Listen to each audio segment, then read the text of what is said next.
What would you do if your wife called it a girls' trip, but the evidence showed she wasn't going with any girls at all? Brielle said it to me with a smile that was too sweet, as if I had to nod and wave goodbye to her. But my guts tightened. Something was not right.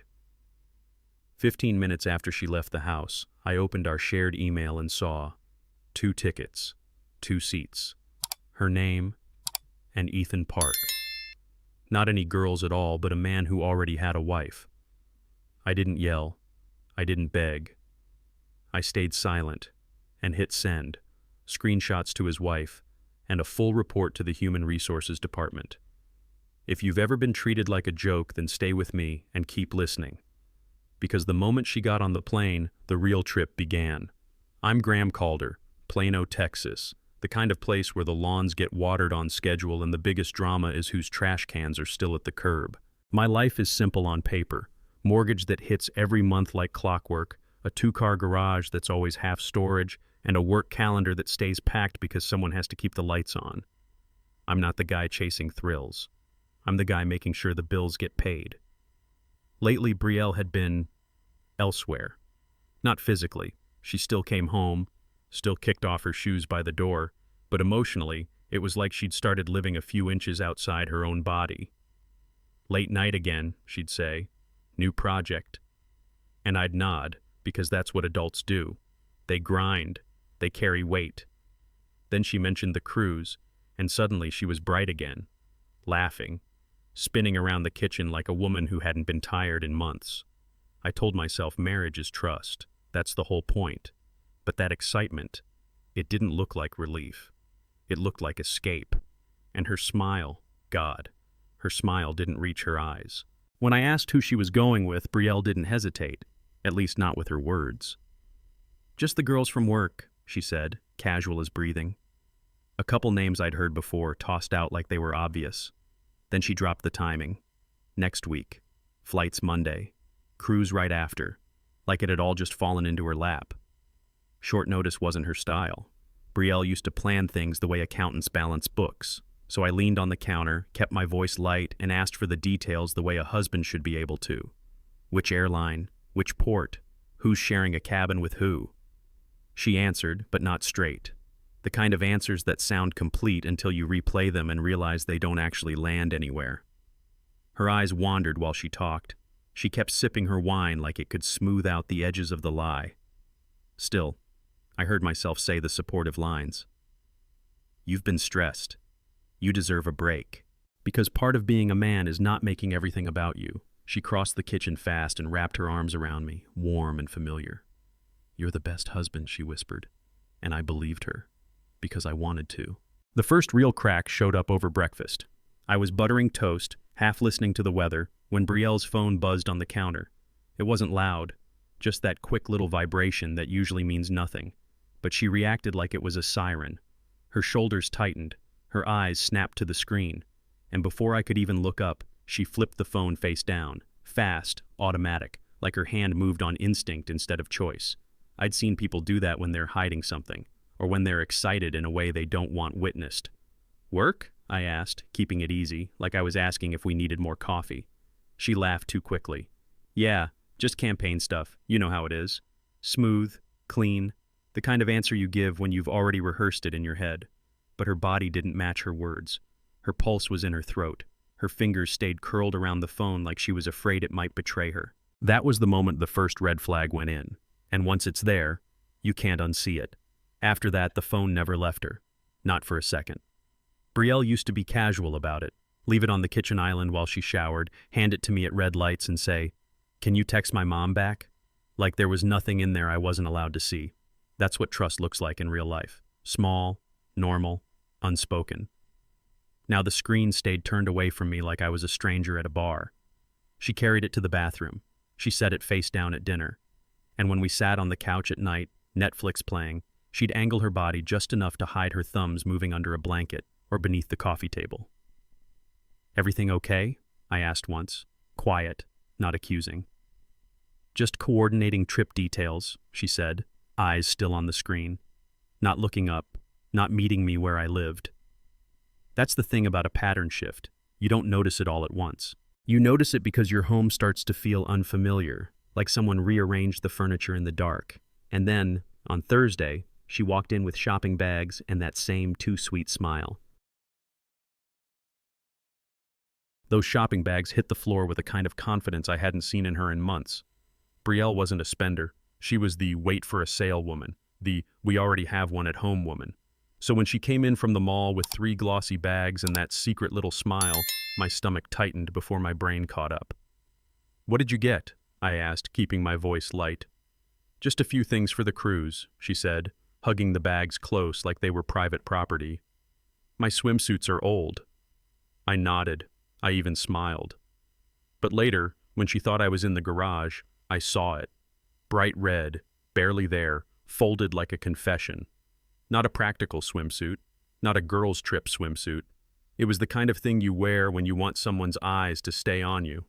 She snapped the bag shut the second she noticed me. Too quick, too protective. I didn't say a word. I just felt my chest go heavy, like something inside me sank down and stayed there because none of it added up. And the more she tried to make it sound normal, the less normal it looked. If it really was a girls' trip, her phone should have been a circus. That's how it always is when women coordinate anything. Group chat blowing up, screenshots, emojis. What time are we leaving? Who's bringing what? 100 little pings a day. But Brielle's phone was quiet in the wrong way. A few messages would come in, single texts, spaced out, and she'd smile to herself like she was reading something meant only for her. Not the normal, noisy kind of excited. This was private, intimate, the kind of smile that doesn't ask permission. I tried to keep my head straight. I didn't want to be that guy, the suspicious husband counting minutes and analyzing everything. I've seen men turn into that, and it eats them alive. I told myself, trust her. Don't reach. Don't accuse without proof. Then she slipped on the names. One night it was Melissa. The next night it was Sarah. Then she hesitated like she had to search her own story for the right character. And that's when the silence got loud. Because the absence of the girls started to feel like evidence, like there weren't girls at all. Just one person. Saturday morning, Brielle moved through the house like she was floating. Hair up, keys in hand, perfume a little stronger than usual. "I'm meeting Melissa for a manicure," she called out, already halfway to the door. She leaned back in, kissed my cheek, quick, practiced. Then she was gone. I stood there in the quiet, staring at the spot where she'd been, like the air still held her story. I didn't chase her. I didn't call.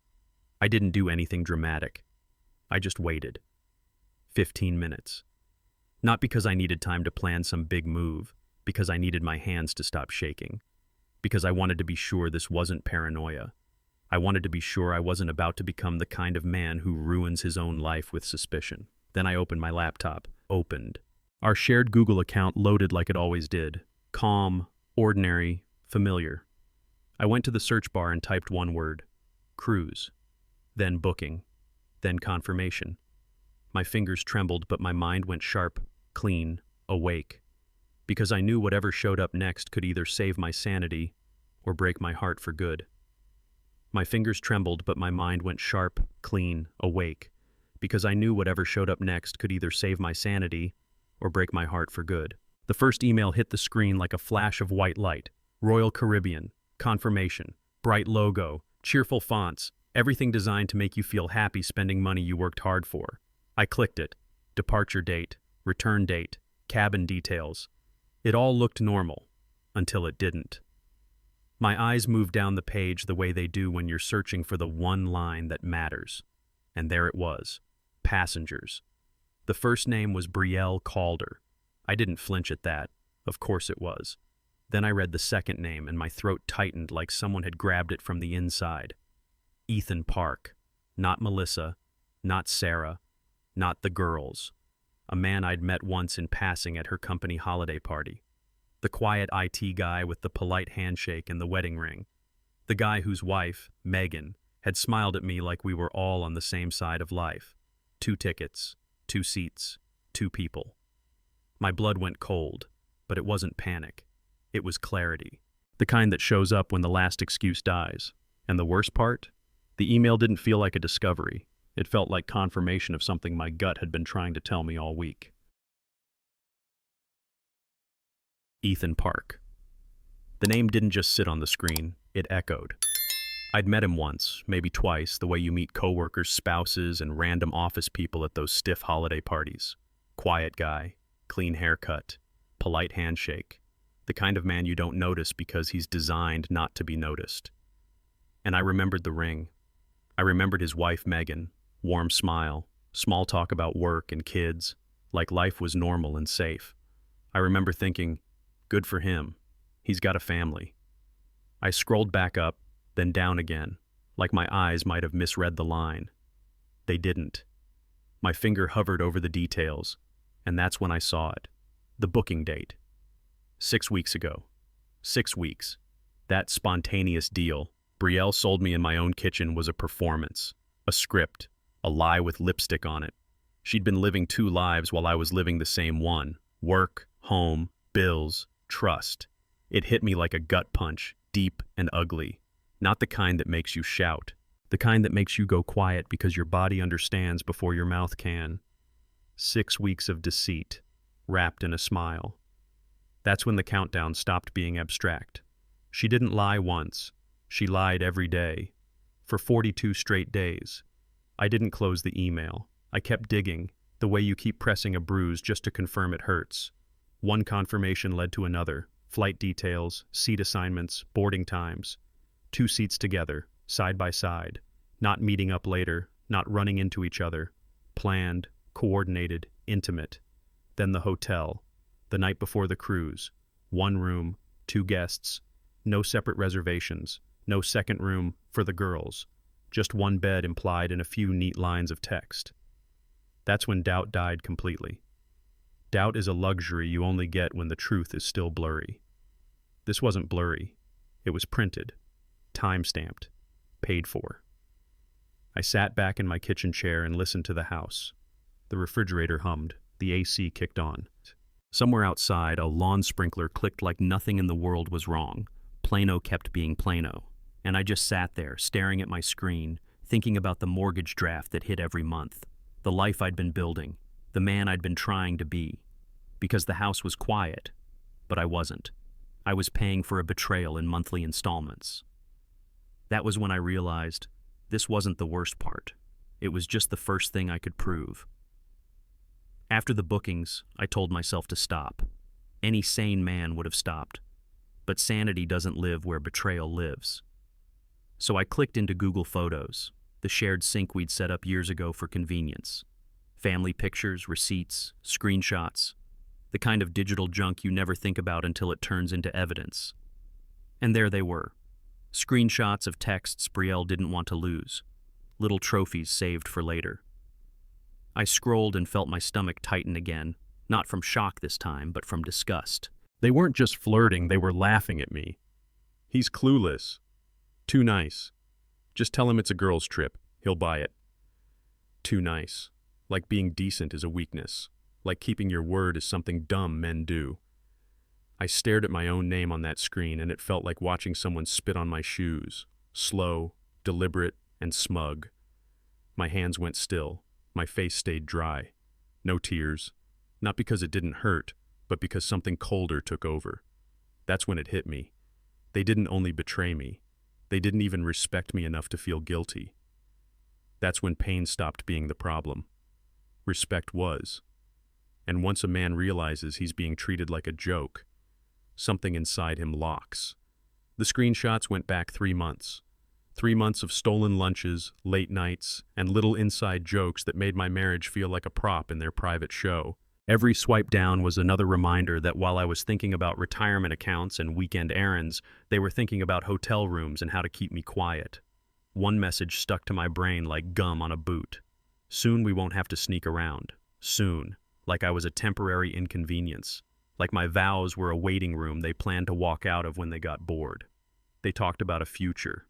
Little fantasies dressed up as plans. While I paid the bills that kept our real life standing. Mortgage, utilities, groceries, the steady weight of responsibility. I realized, with a sick kind of clarity, that in their story, I wasn't a husband. I was the foundation, the paycheck, the safe option, the guy you come home to when the thrill runs out. And I hated that feeling more than the cheating itself, because cheating is betrayal. But turning me into a backup plan, that was humiliation. And humiliation doesn't make men cry. It makes them plan. And I wasn't going to live in a house, my house, where I was treated like the floor. I went into our credit card account like a man checking a smoke alarm after he smells something burning. 6 months of statements, line after line. It wasn't just the cruise, it was the warm-up. Steakhouses on random Tuesdays, boutique hotels in the middle of the workday, a lingerie store I'd never seen a bag from in my own bedroom. Little charges that weren't mistakes. They were habits, a routine, their routine. And the card? Our joint card. The one tied to my paycheck. The one that paid the mortgage, the insurance, the groceries, the boring, necessary stuff that keeps a life standing upright. That's when I understood this wasn't only heartbreak. This was theft with a wedding ring on it. Financial betrayal. The kind that hits deeper because money isn't just money at my age. It's security. It's your future. It's the roof over your head. I thought about all the late nights I'd stayed at my desk telling myself it was for us. Turns out it was funding them. My anger didn't explode. It hardened, like water turning to ice. Because it wasn't just my heart she took. It was my future. And I wasn't about to confront her. I was about to protect myself. Brielle came home that afternoon like nothing in the world had changed. The door clicked, her heels tapped across the tile, and she leaned in to kiss the top of my head the way she always did. Soft, familiar, almost tender. If I hadn't just read the truth, I would have melted into that little moment and called it love. I stayed in my chair, laptop open, wearing the same calm face I'd worn 1,000 times after work. "Hey babe," I said, normal, warm, safe, the kind of husband she thought she could keep on a leash with routine. "How was the manicure with Melissa?" I asked, casual as breathing. "Great," she said without missing a beat. "We're so excited." Her nails flashed when she set her keys down, fresh polish, bright and confident. The color matched that red bikini like it was planned. Maybe it was. She smiled at me, standing on top of the truth, and didn't even feel the ground cracking. And that's when I knew. She really believed I didn't know a thing. So I let her keep believing it. For one more night. I wasn't angry enough to yell. I was calm enough to be dangerous. That night, Brielle took one of those long showers that aren't really about getting clean. The bathroom fan hummed steady, water running, and every few minutes her phone lit up on the counter outside the door, then went dark again, like someone was feeding her a secret in short bursts. I sat on the edge of the bed with my laptop open, listening to the rhythm of it, feeling my chest stay strangely calm. When you've been hit hard enough, your emotions stop flailing. They line up. I called the bank. My voice sounded normal, which surprised me. I told the rep I'd noticed suspicious activity and I needed a temporary freeze on the cards and joint accounts while my wife was traveling.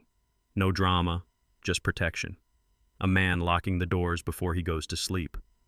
Then I logged into our credit card portal and downloaded 6 months of statements. PDF after PDF. Dates, times, places, charges that matched her late nights like fingerprints. I saved everything to a folder and named it clean and simple. Receipts. Because I wasn't going to win this with feelings. I wasn't going to scream. I was going to document. Once I had the money trail, I went hunting for names. Not in anger, more like a quiet, steady focus. I pulled up the company directory Brielle had once shown me, back when we were still a team.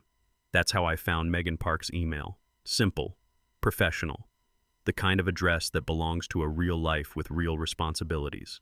I wrote her a message that didn't waste words, no insults, no big speeches. Just the truth, laid out like evidence on a table. 2 tickets, 1 cabin, screenshots, booking dates. I attached the files and read it twice to make sure it sounded like a man who knew what he was talking about, not a man falling apart. Then I wrote the second email, this one for HR and their boss. Same approach, clear timeline, proof, financial details, no emotion, just facts. I didn't send the emails right away. I scheduled them for Monday morning, boarding time, because once the ship left the dock, they wouldn't be able to run, deny, or spin the story. They had a countdown. They just didn't know it. Brielle came out of the shower smelling like her floral shampoo, hair damp, skin warm from the steam. She slid into bed like nothing in the world was wrong, like the day had been ordinary. Her phone sat face down on the nightstand, close enough to reach without looking, like a loaded weapon within arm's length. She rolled toward me and whispered, "I love you." I said it back. I did, but I also knew exactly what I was saying it to. Not the woman who saved screenshots and laughed at my name. Not the woman booking cabins with another man. I was saying it to the version of her I married, the one who used to meet my eyes when she spoke, the one who felt safe. I stared at the ceiling and listened to her breathing settle into sleep. I thought about the vows, not the fancy words in front of family, just the quiet promise underneath. I'm with you. I'm on your side. My chest ached, deep and steady. Love didn't vanish just because the truth showed up. But the truth did one thing love can't do by itself. It opened my eyes. And once you're not blind anymore, you can't pretend. So I decided. In the morning, I would drive her to the airport like a normal husband, because I still loved her. And that's exactly why I had to end it clean. Monday morning came bright and clear, the kind of Texas morning that makes you think life is simple. Brielle was up early, humming under her breath while she checked her suitcase for the third time. She moved around our bedroom with a nervous energy I hadn't seen since our wedding week, except this wasn't about us. She did her makeup slower than usual, careful, like she was painting on a version of herself meant for someone else's eyes. When she turned to ask, "Do I look okay?" I nodded and said, "Yeah, you look great." The words tasted strange, but I kept my face steady. I loaded her luggage into the trunk and we drove through Plano in silence broken by small talk. Traffic, the weather, how crazy work had been. Normal words for an abnormal goodbye. At the airport drop-off, I got out, kissed her forehead, and played the part one last time. "Have fun, relax, take pictures." She smiled, squeezed my hand. "Don't text too much," she said. "Just focus on work, okay?" Then she turned and walked toward security, suitcase rolling behind her. She didn't look back once. She thought this was the beginning of her escape. I knew it was the last normal hour of her life. 30 minutes after I watched her disappear behind TSA, my phone buzzed. "Boarding now. Melissa is excited." Melissa. She couldn't even stop lying when the plane door was literally closing. I stared at the screen and felt something settle in me. This wasn't confusion anymore. It was audacity. Like she thought the world would keep bending just because she smiled the right way. I drove back to Plano with the radio off. The house felt too clean when I walked in, like it was holding its breath. I sat at the kitchen island where she'd sold me the story, opened my laptop, and didn't do anything dramatic. No pacing, no broken dishes, just stillness. The clock in the microwave glowed green, counting toward the moment I'd set. 7:58, 7:59. I thought about all the times I'd swallowed my instincts to keep peace. Not today. At 8 o'clock, my cursor hovered over the scheduled emails like a finger on a trigger, and for the first time all weekend, my hands didn't shake. I clicked. Send. And somewhere above the clouds, she kept smiling, thinking she was getting away with it. The silence lasted less than an hour. My phone rang, and I didn't recognize the number at first. Then I saw the name. Megan Park. I answered, and before I could say hello, I heard a sound that didn't even feel human, like her breath had been punched out of her chest. Is this real?" she said. Her voice cracked on the last word. I kept mine steady, not cold, just controlled. "Megan, I'm sorry. Yes, it's real." She didn't scream right away. She did what grown adults do when their life collapses. She tried to understand the shape of it. The tickets, the cabin, the hotel. "You're sure?" "I'm sure," I said, and gave her the details she needed. Dates, confirmation numbers, the booking timestamp. Things that can't be explained away with charm. A few seconds of silence, then her shock turned into something harder. "That lying piece of—" She stopped herself, then started again. "He told me it was a work trip. I heard kids in the background. A TV.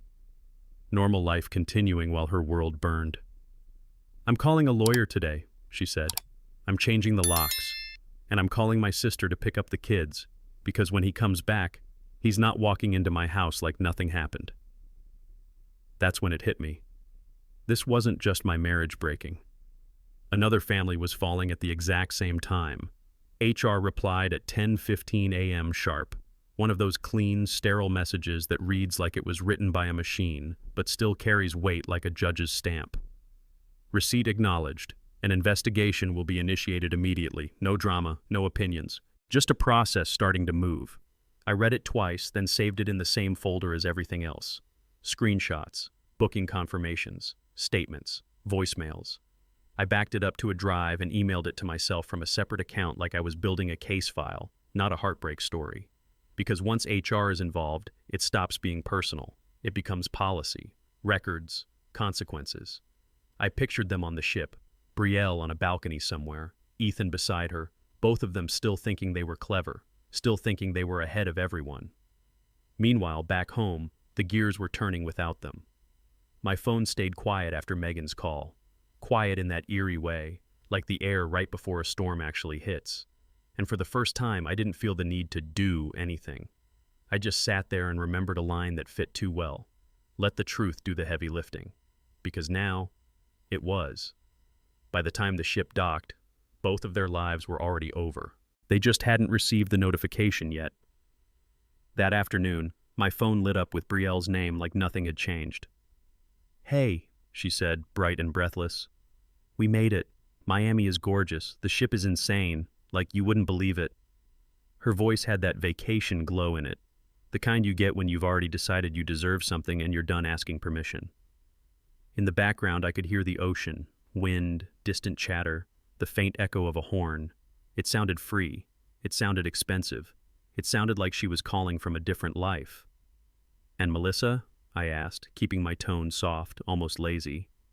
"Oh, she's so excited," Brielle said, without a flicker, still riding the lie like it was a smooth road. "Good," I told her. "I'm glad you're relaxing." She laughed, like I was cute for worrying.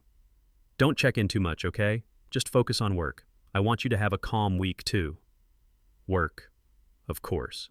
The steady, reliable thing she could always count on. Me paying attention to responsibilities while she chased impulses. I listened to the sea through my phone and felt cold in my chest. Not grief, not anger, control. When we hung up, I stared at the blank screen for a second, and I smiled for the first time. Because she was having fun on top of her own collapse. She just didn't know it yet. Megan called me again the next morning, and her voice sounded different, less shattered, more sharpened by facts. "I checked with his office," she said. "He didn't fly out for a conference. He put in vacation days." Vacation. Not business, not work stress, just a choice with a clean label on it. Then she told me she'd pulled their card statements too. Same pattern I'd seen. Odd charges, lunches that didn't match the hours he claimed, little hotel holds that looked like nothing until you add them up. "He kept telling me I was imagining things," she said, "that I was being paranoid." I understood that sentence in my bones. That's what gaslighting does. It makes you doubt your own eyes until the truth feels like a crime. "I left him a voicemail," Megan continued, voice tight. "I told him not to come home. I'm changing the locks." We weren't friends. We weren't allies by choice. We were two people standing in the same wreckage, comparing debris. And the more our evidence lined up, the less room there was for their story to breathe. Pain didn't disappear. It just turned into something clearer. When two betrayed spouses put receipts side by side, liars run out of exits. Day 4 of the cruise, my phone rang before sunrise. Brielle's name flashed, and I answered like I'd just woken up. "Graham, something's wrong," she said, breathy and high. "Our card got declined yesterday when we tried to book an excursion. I called the desk, and they said there's a freeze on our accounts." "Our accounts," she said, like I wasn't the one who'd been paying attention while she was playing a different life. I made a few slow clicking sounds on my keyboard, like I was pulling up a spreadsheet. "That's weird," I said. "Maybe fraud protection kicked in." I'll call the bank. This is a disaster, she snapped. Then her voice cracked into tears. We're stuck on this ship and we can't. She stopped, swallowed, and tried to sound normal. Melissa's card is acting up too. Then she slipped. We planned this for so long and now it's ruined. She caught herself mid-sentence. I mean, I've been looking forward to it. That's when I heard it clearly. She wasn't crying because she missed me. She was crying because the fantasy was getting expensive. Try to enjoy it anyway, I told her gently. But in my chest, the priorities finally clicked into place like a lock. Day 4 of the cruise. That's when the first crack reached the ship. A couple hours after that call, my phone rang again. Same name, different voice. This time, Betrayal didn't sound annoyed or stressed. She sounded scared, like the floor on that cruise ship had tilted under her feet. Graham, Ethan is freaking out, she blurted. He says Megan knows. She filed something, divorce, I don't know, and he doesn't understand how she found out. I let a beat of silence sit there, just long enough for her words to hang in the air and show their shape. Ethan, I repeated, calm, flat. What is Ethan doing on your girl's trip? Nothing. Not a breath, not a protest, just dead air, the kind that tells you everything without saying a word. Graham, please, she finally whispered. It's not. He's a friend. He was having problems and I thought, a friend, I said, keeping my tone steady. So you lied to me. I didn't lie. I just didn't think you'd understand. Her voice got thin, defensive, like she was trying to talk her way back into the story. I didn't let her. I tightened the circle. Are you sharing a room with him, Betrayal? Another long silence. And in that silence, her whole marriage to me collapsed into the truth she couldn't say out loud. Because silence isn't confusion. Silence is confession. It's confession. When she finally spoke, it came out in pieces. Half sobs, half excuses. It's complicated. We've just been close. You're making it sound worse than it is. I exhaled once, slow, and kept my voice low. Betrayal, don't insult my intelligence. That line landed harder than yelling ever could, because it wasn't anger. It was the end of pretending. She cried louder. It was a mistake, okay? I didn't mean for it to happen. I never wanted to hurt you. Mistake? I said. No. A mistake is forgetting milk. This was a choice, a chain of choices, for weeks, for months. She tried to pull me back with the oldest rope in the book, memories. Please, Graham. We can fix this. We can talk when I get home. No, I said, simple as that. Don't come home. What? Her voice snapped sharp. Panic turned into disbelief. I'm serious. When you land, you do not come to my house. She kept talking, begging, bargaining, blaming, but I wasn't listening anymore. I'd made the decision that most men avoid until it's too late. I chose my dignity over the impulse to plead. I hung up. Then I turned off notifications. And for the first time since her girls' trip started, the silence felt like mine. Betrayal didn't stop calling after I hung up.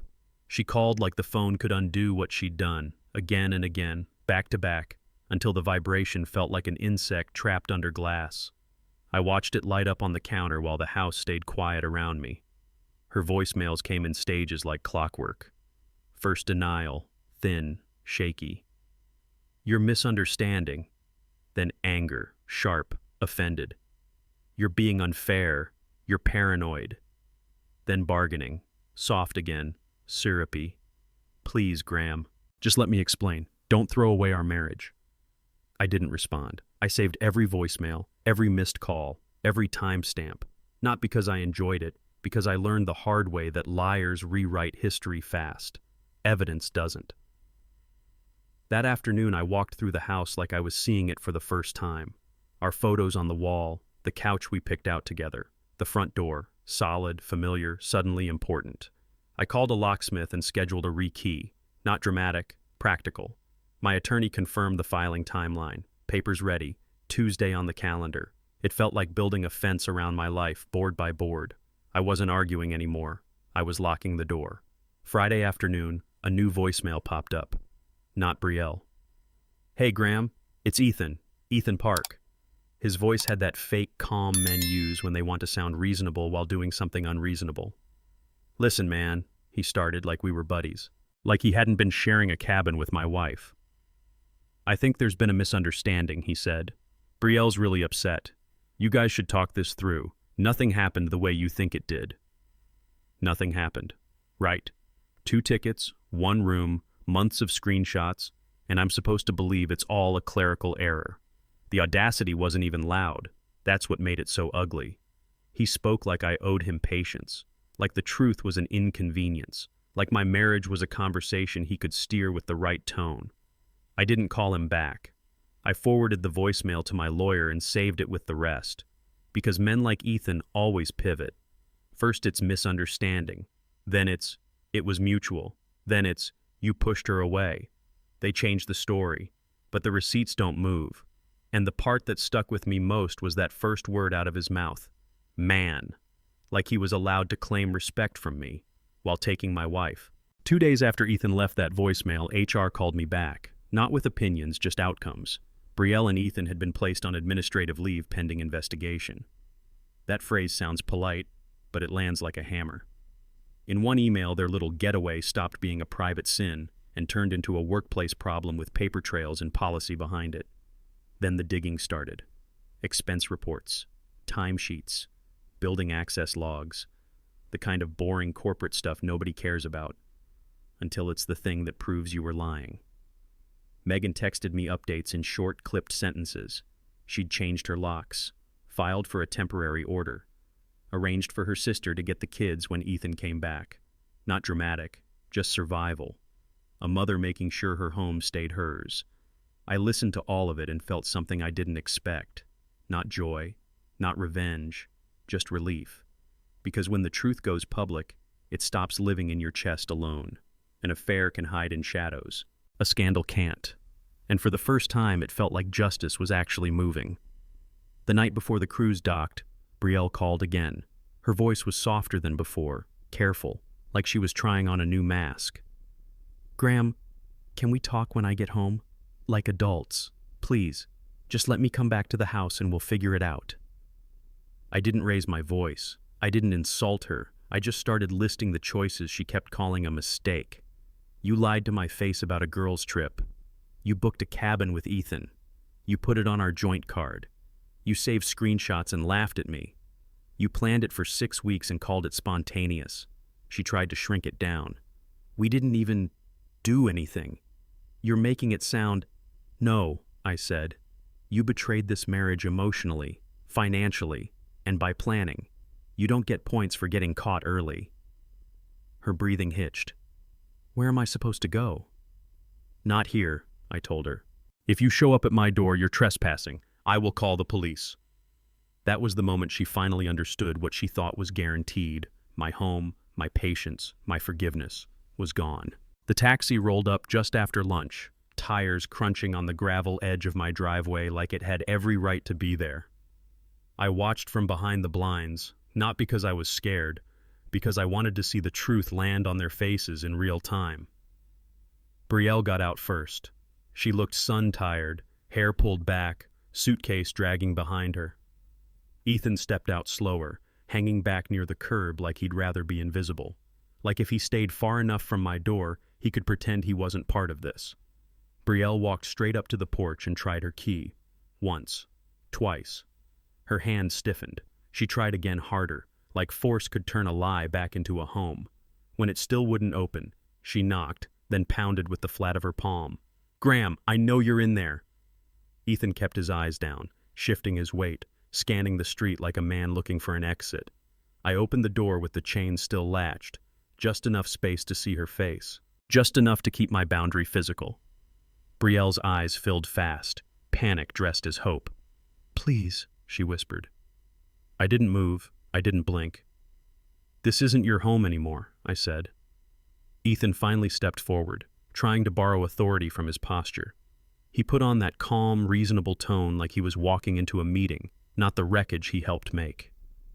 "Graham, man, let's be rational about this," he said. "Everybody's emotional. We can talk it through." I almost laughed, but it came out as something colder. "How's Megan?" I asked, simple as that. His face changed. Not slowly, instantly, like all the blood drained out at once. His jaw tightened and his eyes flicked toward Brielle, calculating. Brielle turned to him. "Megan knows?" she asked, voice sharp with sudden fear. "You told me she was just upset. You said you could fix it." Ethan swallowed, and for the first time his mask slipped. He didn't answer her. He looked at me instead, like I was the problem standing in front of him. That's when I said it, clean and clear, so neither of them could pretend later. "I told her," I said, "and I told HR." Brielle's knees went soft like the porch had disappeared under her. Ethan stared at me like I'd broken some unspoken rule. And in that one sentence, they stopped being a team. Two betrayers, suddenly realizing they'd been lying to each other too.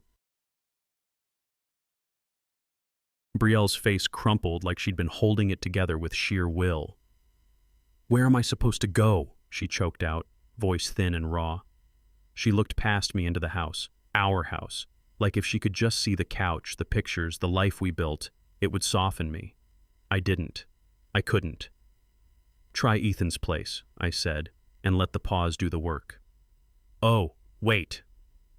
Ethan flinched like I'd slapped him. Brielle's head snapped toward him, the truth landing in real time. He didn't have a home either. Not anymore. Not the way he'd promised. I unlatched the chain just enough for Brielle to slip inside, but I kept my body in the doorway like a gate. 5 minutes, I said. "Grab what you can carry." Ethan moved forward automatically like he belonged there. I didn't even look at him. "You're not coming in." "But she," he started. "Figure it out together," I cut in, calm and final. Brielle rushed through the house, stuffing clothes and documents into a suitcase with shaking hands. She kept crying, not quiet sobs, real, ugly grief. And still, I felt steady, because this was the justice of it. They broke 2 homes for a fantasy, and now they stood on my porch with nowhere to sleep.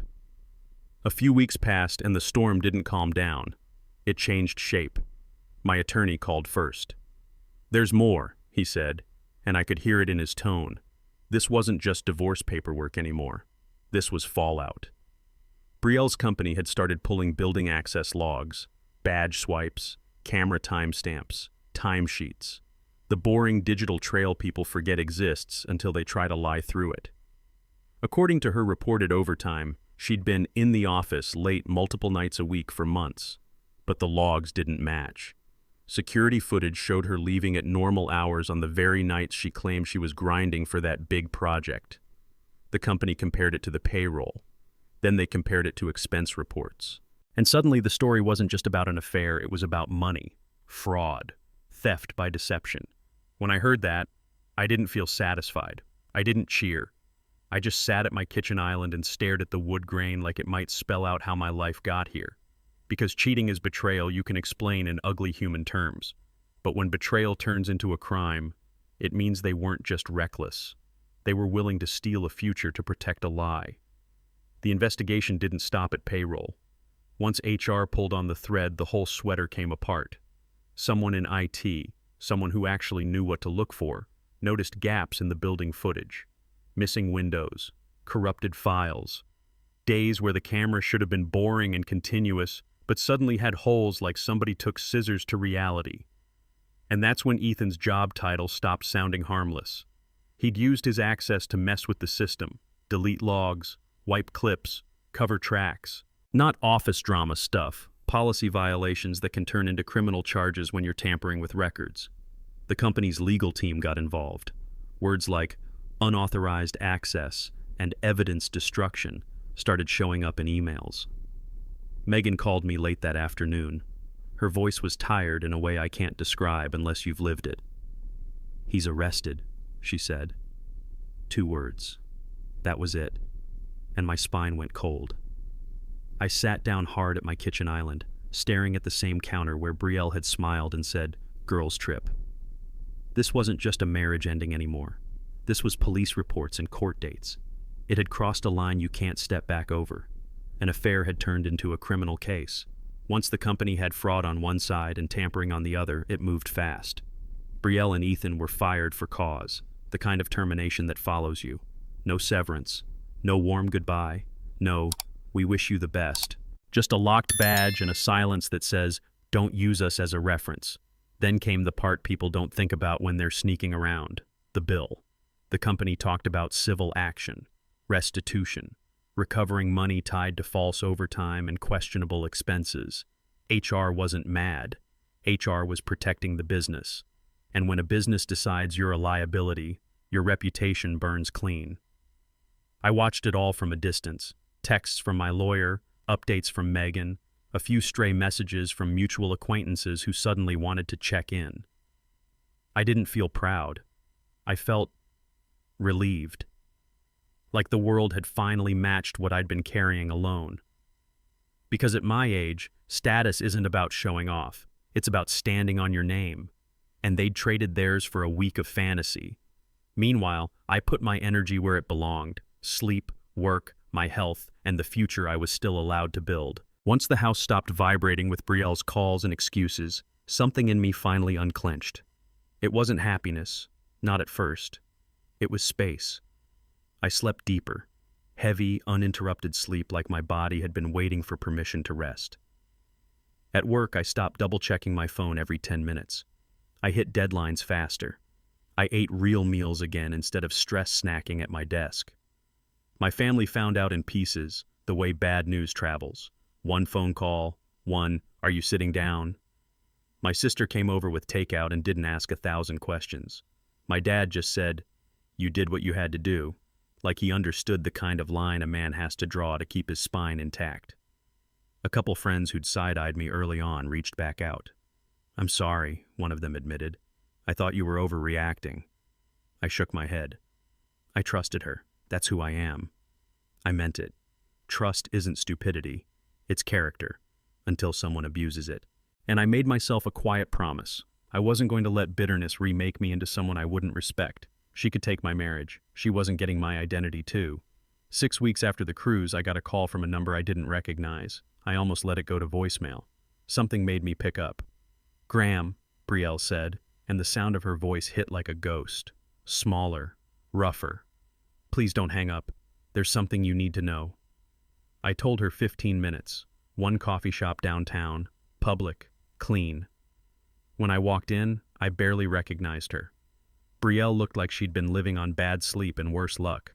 Cheeks hollow, eyes bruised, hair pulled back like she didn't have energy for vanity anymore. She wasn't the woman who'd strutted through my kitchen talking about margaritas. She was what comes after the party ends and the bill shows up. She didn't start with apologies. She started with fear. "Ethan wasn't who I thought," she said. At first it felt exciting. Then he got controlling. He pushed me to cover things, to make the lies tighter, the overtime, the excuses, the way I talked to you. He coached it. I listened without giving her comfort. On the cruise, she said, when the cards declined and Megan started calling, Ethan flipped, got angry, paranoid, blamed her. By the time they came back and I shut the door on them, he was already rewriting the story, making himself the victim. Then she swallowed hard. After that night at the hotel, I woke up and he was gone. Took my last cash. Just disappeared. The other man, the big escape, the fantasy, ran the moment it got real. And Brielle sat across from me, holding nothing but wreckage. I didn't argue with Brielle in that coffee shop. I didn't pile on. There wasn't anything left to win. She sat there telling me how Ethan changed, how he manipulated her, how he vanished the moment the fantasy got expensive. Maybe it was true. Maybe it was the last story she could live with. Either way, it didn't change what she'd already chosen. "I'm not coming back," I told her. "I'm not rescuing you from the consequences. You're an adult. You made adult decisions." Her eyes filled again, but I didn't reach across the table. I just stood up, left a few bills for my coffee, and walked out. I didn't look back, same way she didn't look back at the airport when she rolled that suitcase of lies toward security. On the drive home, the lesson felt simple and brutal. Love needs honesty to survive. Dignity needs boundaries to stand. And security, your home, your money, your future, needs protection, even from the person you married. I don't regret trusting. That's who I am. I only regret trusting the wrong person. And if this story hit you in the gut, take it with you. Keep your self-respect, watch the red flags, and don't talk yourself out of what your instincts are begging you to see. Have you ever been in my shoes? If you felt that quiet moment when trust broke, drop a comment, "I've been there," and let someone else know they're not alone. You either stay silent or you stand up. What would you choose?